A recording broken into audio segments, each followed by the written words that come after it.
Okay, let's dive into this. Welcome to today's explainer. While reading through our source material today, I hit upon a really profound and honestly kind of startling workplace truth. We're talking about the unbelievably high cost of professional silence. Have you ever wondered why some seriously smart, talented people just get completely ignored in their careers?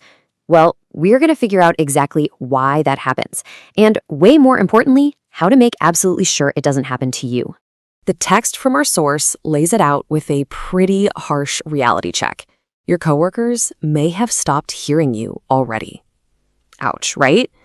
But listen, some professionals aren't ignored because they aren't smart enough or capable enough. No way, not at all. They get ignored because day by day, their silence has just slowly made them invisible to the people around them. It's like the slow, quiet fade into the background. Which brings up a really vital question for us. Why exactly does silence lead to professional disappearance? Take a second to just let the weight of that phrase sink in. Professional disappearance. It happens because opportunities, the new roles, the cool projects, or even just getting a literal seat at the table, they rarely chase the people nobody ever hears from. If you aren't vocalizing your value out loud, it is so easy for everyone else to just forget it's even there. Section 1, the cost of silence, or the high price of flying under the radar. Now, what's really interesting here is how we completely misinterpret staying quiet. Why do so many of us mistakenly think keeping our heads down keeps our careers safe? We treat silence like it's a shield, right? Like it's an act of workplace safety that'll keep us out of the firing line. But the source material flips that entirely on its head. It defines silence as the quiet process of professional disappearance. Sure, staying quiet feels totally safe in the moment. You dodge a conflict, you avoid sounding wrong, but under the surface, it is quietly creating some severe, compounding long-term consequences for your career. So why do we actually do it? Why do we bite our tongues when we have a genuinely brilliant idea or we spot a massive flaw in a plan? Well, the answer is universally human. It's fear, just plain fear. It's that fear of sounding completely foolish in front of your peers, fear of getting shot down by your boss, fear of embarrassment, fear of being judged. Seriously, if you've ever suddenly found a random speck of dust on your desk incredibly fascinating just to avoid eye contact during a meeting, trust me, you are not alone. But this psychological friction, it literally trains perfectly capable, smart people to hold back their brilliance day after day after day. And here is the truly painful reality of what happens when you give in to that fear. Invisible professionals are rarely remembered when it actually counts. They completely miss out on promotions. They get passed over for leadership opportunities. They just aren't handed those big career-making projects. And when the power dynamics or influence start shifting within a company, they are simply left behind. It's a devastating lesson, and honestly, it's one that way too many hardworking folks discover way too late in the game. Moving on to Section 2, the illusion of safety. Let's uncover the hidden workplace truth. Let's look at how influence actually plays out in the wild, messy reality of the workplace. There is a huge, critical contrast we need to talk about: silent potential versus visible contribution. The hidden truth, the one nobody ever spells out clearly enough, is that influence grows through visible contribution, not silent potential. Psychologically speaking, human beings trust the professionals they can mentally see and hear. When you rely solely on just being smart but quiet, your silent potential, you eventually become emotionally forgettable. You have to remember, workplaces are fundamentally social environments, right? So human beings naturally lock onto social cues. They remember your participation. They remember your confidence. They remember your active contribution, your clarity, and your physical presence in the room. They absolutely do not remember your hidden, unspoken talent. And that is exactly why what the source calls daily courage matters so incredibly much. We aren't talking about huge, dramatic, heroic acts here. It's just the daily courage to visibly participate. Section 3, a tale of two employees. Same meeting, totally different outcomes. To really ground this idea, let's picture a quick scenario. Imagine two employees sitting in the exact same strategy meeting. A manager is up there presenting a brand new plan. Now, employee 1 immediately spots a massive flaw in the strategy, but he doesn't want the spotlight. He definitely doesn't want to cause any tension, and he's terrified of sounding wrong, so he just stays entirely quiet. Fast forward a few weeks, the exact problem he noticed blows up, leadership is super frustrated, and his chance to actually save the day, totally gone. Now, let's look at employee 2.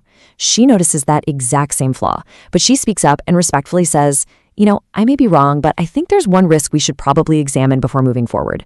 See the difference? She wasn't aggressive, she wasn't arrogant, she was just visible. And because of that visible participation, leadership instantly clocks her as thoughtful, engaged, and highly strategic. Let's move to section 4 and see how this builds into something super actionable.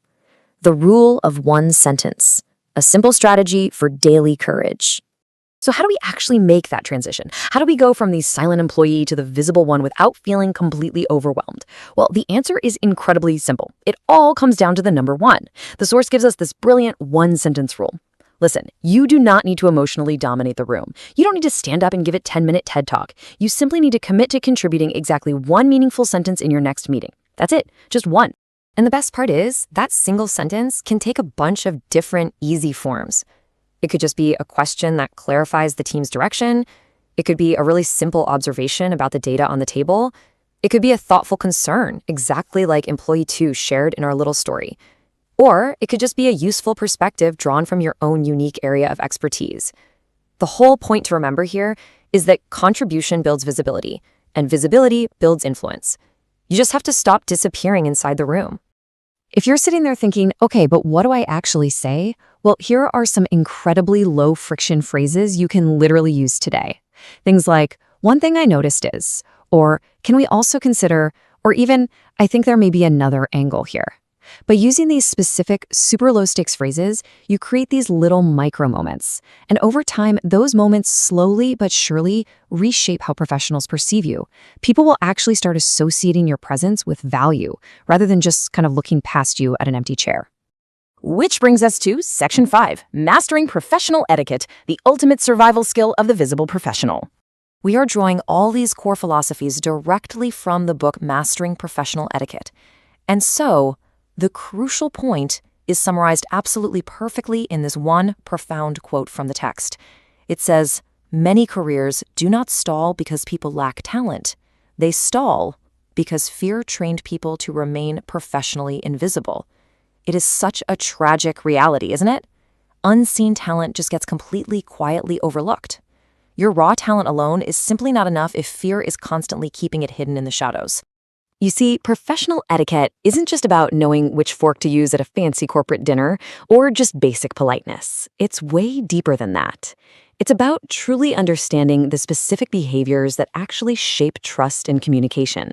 Leadership, by its very nature, gravitates toward visible thinkers. They rely heavily on trusted contributors. They're always actively looking for calm communicators, and above all else, people who are just genuinely willing to engage. These are the core behaviors that really drive long-term professional growth. And this brilliantly illustrates the true definition of executive presence. Forget what you've heard. It is absolutely not about loudness. It's not about being the most extroverted, booming personality in the room. Real executive presence is defined as visible contribution under uncertainty.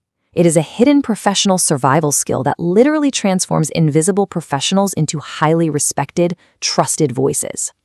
So the core message here is crystal clear. You have got to stop shrinking yourself emotionally in environments where your visibility actually matters. If staying quiet feels super emotionally safe right now, but it's proving to be incredibly professionally expensive in the long run, well, then it's time to change that behavior. The source text we're looking at today, Mastering Professional Etiquette, is specifically designed to teach you exactly how to navigate and master these critical communication behaviors. I want to leave you with a final, slightly provocative thought to carry with you today. Now that you know the painfully high cost of silence, and you understand the simple, low-stakes power of the one-sentence rule, will you finally stop disappearing in your next meeting? The opportunity to build your influence is literally sitting right there, just waiting for you to simply speak up. Keep learning, keep engaging, and we will definitely see you in the next explainer.